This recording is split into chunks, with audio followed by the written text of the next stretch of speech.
Charlie, thanks for making time for us. You've been preaching through 1 Corinthians recently, and you think it's particularly relevant to the church today. Why is that the case?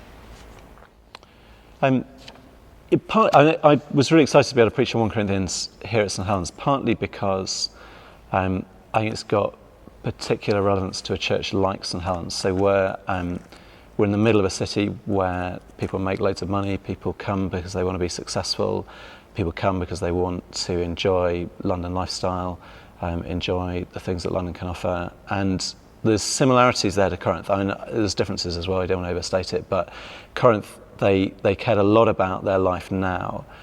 They wanted to have everything now. They were looking forward to making the most of life now. So Paul at one point says, already you're rich, already you're kings.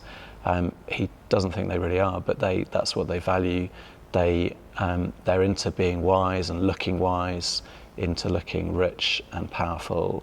And I think you can see where the modern church has got into those things too. So being a Christian should fulfill me now, should make me happy now.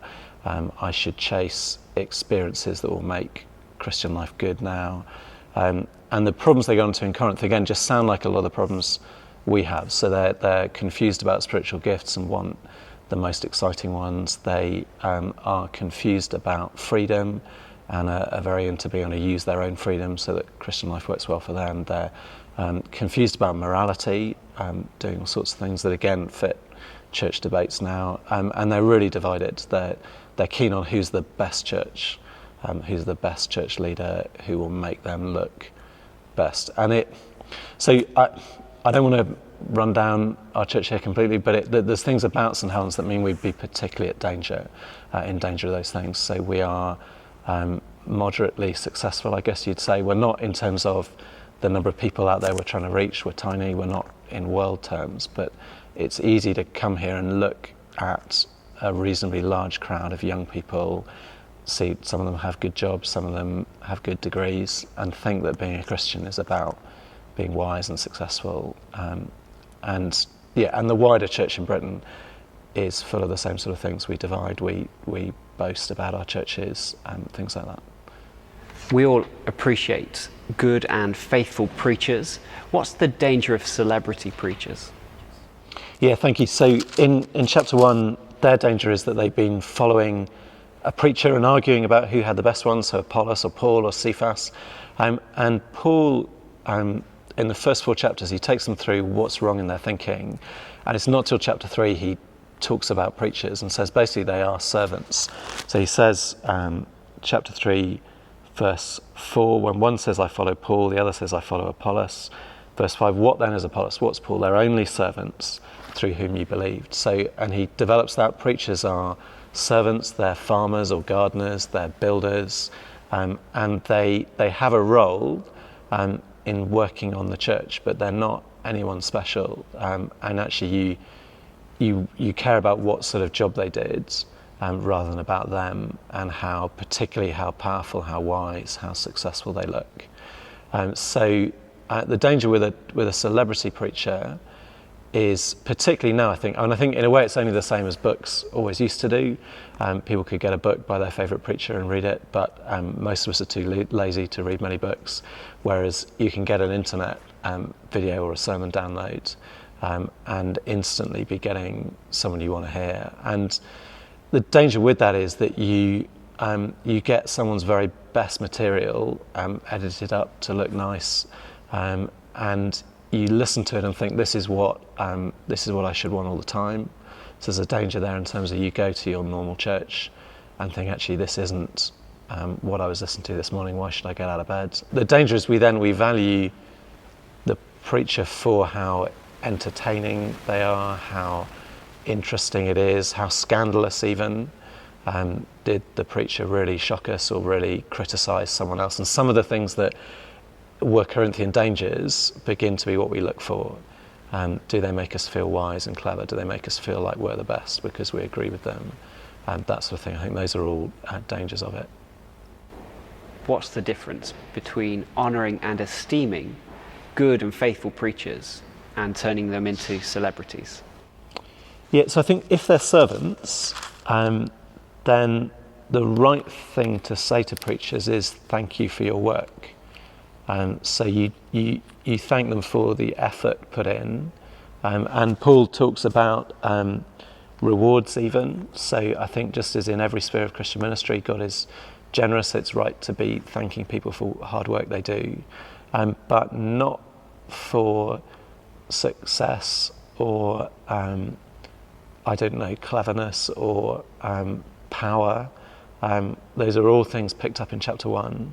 The Greeks ask for wisdom, the Jews demand signs, but Paul was very different so that the cross wouldn't be emptied of its power. There's power in weakness. It comes up again and again in 1 and 2 Corinthians. So for instance, why do we always want to hear from successful preachers?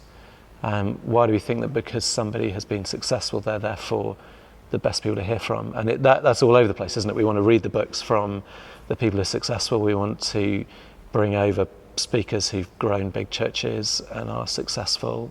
I think some of the best weekend away talks I've heard recently, either weekend away or a kind of camp training situation, the two I can think of, were from people whose churches have been going really badly.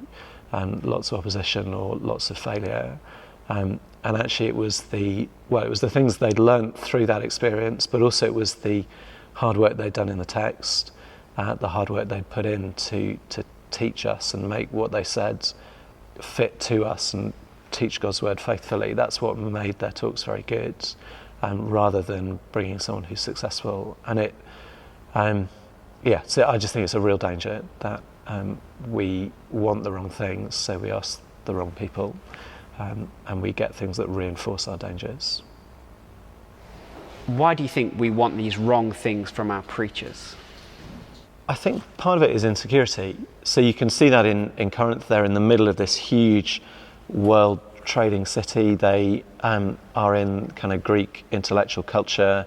There's a real culture of celebrity speakers of all kinds in their culture, and so the Christians feel weird and small and persecuted and stupid, and in that situation there's a pressure to say actually we're not those things, and to try and go with what the culture wants and say actually we can compete on all those terms. So and those dangers are current for us now, aren't they? So you have celebrity atheists make big news and their books get sold hugely and their intellectual credentials are valued, and you think actually I know the gospel makes sense, I know there are good historical scientific answers to all those questions, so I want to look good as well. I want the world around me to say actually you Christians, you're as clever and as successful and as powerful, and I think so therefore we want to find someone who will make us look like that. We surveyed students here not so long ago about what they were looking for in a church, and somebody's number 3, I think, was unembarrassing vicars, which I was sat on the same table with her, so it's like I couldn't quite work out whether that was a criticism. I chose this church despite criteria number 3 not being met, or whether that was, but it's interesting, isn't it? We want, rightly, we want to be able to bring friends and have them feel comfortable, but does that mean we're looking for the kind of things the world values in speakers and preachers, as well as in churches and our friends and things like that? So we feel insecure, we want to say we can compete on those things, when actually the gospel will always look stupid, the gospel will always be sound weird, will always look weak, unless you empty of its power. 1 Corinthians 1:17 again. How can we helpfully admire and appreciate great preachers without falling into this trap?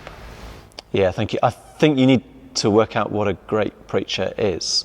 So one thing we always say when we're training preachers is you need to think about where you are in relation to the Bible. So there's 2 things we say.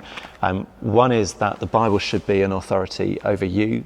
So the Bible's over you, the Bible is judging you, the Bible has the authority, you're not putting the Bible down under your feet and judging it.